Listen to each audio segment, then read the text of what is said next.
नमस्कार, बहुत स्वागत है आपका। आप देख रहे हैं भाग्य चक्र और मैं हूं आपके साथ शैलेंद्र पांडे। हमारे जीवन में हम कई तरह की चीज़ों का, कई तरीके के पदार्थों का प्रयोग करते हैं, जिसमें से एक चीज़ है कांच यानी ग्लास। आज हम आपको बताएंगे कि कांच का प्रयोग आपके जीवन पर कैसे असर डालता है और कांच के प्रयोग में किन बातों का ध्यान आपको रखना चाहिए। हम आज बात कर रहे हैं कांच की यानी ग्लास की। कांच का ज्योतिष में किस ग्रह से कैसा संबंध है, कौन सा ग्रह कांच के पीछे होता है, आइए जानते हैं। देखिए, कांच जो है ये भी एक मटेरियल है, एक पदार्थ है और मुख्य रूप से शुक्र से संबंध रखता है। लेकिन कांच अलग अलग रंगों का भी होता है और इसके अलग अलग रंग इसको अन्य ग्रहों से जोड़ देते हैं। इसके अंदर के जो रंग होते हैं वो कांच के प्रभाव में अंतर पैदा करते हैं। कांच जितना ज्यादा पारदर्शी होगा, जितना ज्यादा ट्रांसपेरेंट होगा, उतना ही उसके अंदर शुक्र के गुण ज्यादा होंगे, उतना ही वो शुक्र के निकट होगा। जब आप कांच की वस्तुओं का ज्यादा प्रयोग करते हैं तो कांच का ज्यादा प्रयोग करने से इसका सीधा असर शुक्र पर पड़ता है। आप कांच के प्लेट में खाना खाते हैं, कांच की टेबल का प्रयोग करते हैं, कांच के दरवाजों का प्रयोग करते हैं, तो इसका सीधा प्रभाव आपकी कुंडली के, आपकी जिंदगी के शुक्र पर पड़ता है। अब ये जानते हैं कि अपने दैनिक जीवन में, अपनी डेली लाइफ में कांच का प्रयोग करने में क्या सावधानी रखें, ग्लास का कैसे प्रयोग करें। देखिए, आजकल बड़ा फैशन है और बहुत सारे घरों में कांच का बहुत प्रयोग होता है। लेकिन मैं सामान्यतः बता दूं कि घर में कांच की वस्तुओं का, ग्लास की चीजों का प्रयोग कम करना चाहिए। क्योंकि अगर आप ज्यादा ग्लास का प्रयोग करेंगे तो रिश्ते संवेदनशील होंगे, छोटी छोटी बातों पर विवाद होंगे। कांच की जो मेज होती है, चाहे पढ़ने वाली मेज हो, चाहे डाइनिंग टेबल हो, अक्सर रिश्तों में समस्या पैदा करती है। कांच की मेज का प्रयोग करने से सामान्यतः आपको बचना चाहिए। कांच के जो बर्तन हैं ये जीवन में आनंद की मात्रा कम कर देते हैं। कांच के बर्तनों में खाना खाने का एक फैशन चला गया है, तो भैया ये फैशन जो चल रहा है इसे थोड़ा कम करें, कांच के बर्तनों का प्रयोग कम करें। ऐसा नहीं है कि कांच का इस्तेमाल करना मना है, लेकिन जरूरत से ज्यादा कांच की वस्तुओं का प्रयोग न करें। कांच की चीजों का घर में अगर आप प्रयोग कर रहे हैं तो आवश्यकता अनुसार करना ज्यादा अच्छा होगा। सब चीजों को ग्लास का बना दें, सब चीजों को कांच का बना दें, जरूरत से ज्यादा कांच का प्रयोग करें, ऐसा करना सही नहीं होगा। कांच का सबसे ज्यादा जो हम जीवन में प्रयोग करते हैं या हर घर में प्रयोग होता है, वो होता है मिरर यानी आईना, दर्पण। तो मिरर के प्रयोग में, आईने के प्रयोग में किन बातों का ध्यान रखें?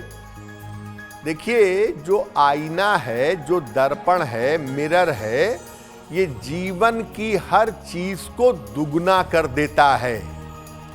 और साथ ही साथ जो दर्पण है वो स्वयं की स्थिति भी आपको दिखाता है।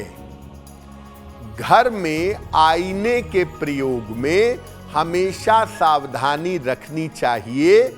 गलत जगह पर आईना लगाने से आप मुश्किल में आ जाएंगे। आईने को हमेशा साफ सुथरा रखिए और घर में ज्यादा आईने, ज्यादा मिरर, ज्यादा दर्पण मत लगाइए। और आईना जहां पर भी लगाया है, बाथरूम में लगाया है, कमरे में लगाया है, लिविंग एरिया में लगाया है, वहां प्रकाश की व्यवस्था जरूर करिएगा। अंधकार में आईना नहीं रखना चाहिए। सोने के कमरे में जहां आप सोते हैं, आईना इस तरह से मत लगाइएगा कि वो आपके पैरों की तरफ आ जाए। आपके राइट में हो, आपके लेफ्ट में हो सोते समय, वो ज्यादा बेहतर होगा। पैरों की तरफ आईना आना आदमी के स्वास्थ्य को खराब करता है। टूटा हुआ आईना, अगर कोई दर्पण टूट गया है, मिरर टूट गया है, तो उसे सावधानी से हटा दें घर से। टूटा हुआ आईना कभी भी घर में न रखें, क्योंकि टूटा हुआ दर्पण, आईना, मिरर जीवन में असफलता देता है। इसीलिए टूटा हुआ आईना रखने से बचना चाहिए। अब ये जानते हैं कि कांच के साथ और कौन सी विशेष बातों को हमें समझना चाहिए, ध्यान रखना चाहिए। देखिए, घर में अगर दरवाजे पर कांच है या खिड़कियों पर कांच है, तो ये पारदर्शी ना हो, ये ट्रांसपेरेंट ना हो, ये टिंटेड ग्लास या धुंधला शीशा होना चाहिए। अगर ये धुंधला शीशा लगा हो मेन डोर पर या खिड़कियों में तो ज्यादा अच्छा होगा। अगर सपने में आपको कांच दिखाई दे रहा है, कांच की चीजें दिखाई दे रही हैं, तो ये नए रिश्तों की शुरुआत हो सकती है। अगर सपने में आपको कांच टूटता हुआ दिख रहा है, तो आने वाले समय में आपके नजदीकी रिश्ते टूट सकते हैं या आपका स्वास्थ्य अचानक बिगड़ सकता है, आपका स्वास्थ्य अचानक खराब हो सकता है।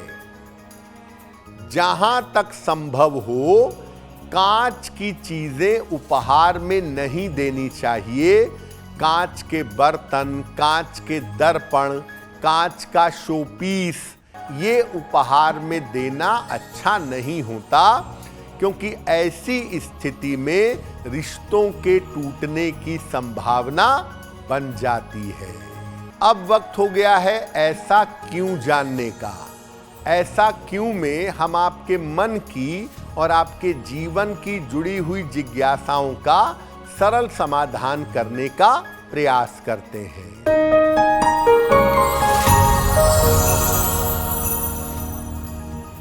ऐसा माना जाता है कि घड़ी सामान्यतः उपहार में नहीं देनी चाहिए। ऐसा क्यों? देखिए, घड़ी आप अपने बहुत नजदीकी व्यक्ति को, जो आपका बहुत करीबी है, उसको उपहार में दे सकते हैं, लेकिन सामान्यतः किसी व्यक्ति को घड़ी उपहार में मत दीजिए। अगर आपका समय अच्छा चल रहा है और आप किसी बाहरी व्यक्ति को घड़ी उपहार में देंगे, तो आपका अच्छा समय उसके साथ चला जाएगा। और किसी व्यक्ति का बुरा समय चल रहा है और आप उससे घड़ी उपहार में लेंगे, तो उसका बुरा समय आपके पास वापस आ जाएगा। तो घड़ी अपने परिवारजनों को या अपने बहुत करीबी लोगों को ही दें। हर व्यक्ति को घड़ी देने से बचना चाहिए। अगर आप मुझसे जुड़ करके अपनी समस्याओं का समाधान चाहते हैं और चाहते हैं कि आपकी समस्याओं को ज्योतिष के माध्यम से सुलझाया जाए, तो आप हमसे संपर्क कर सकते हैं, जुड़ सकते हैं एस्ट्रो तक पर।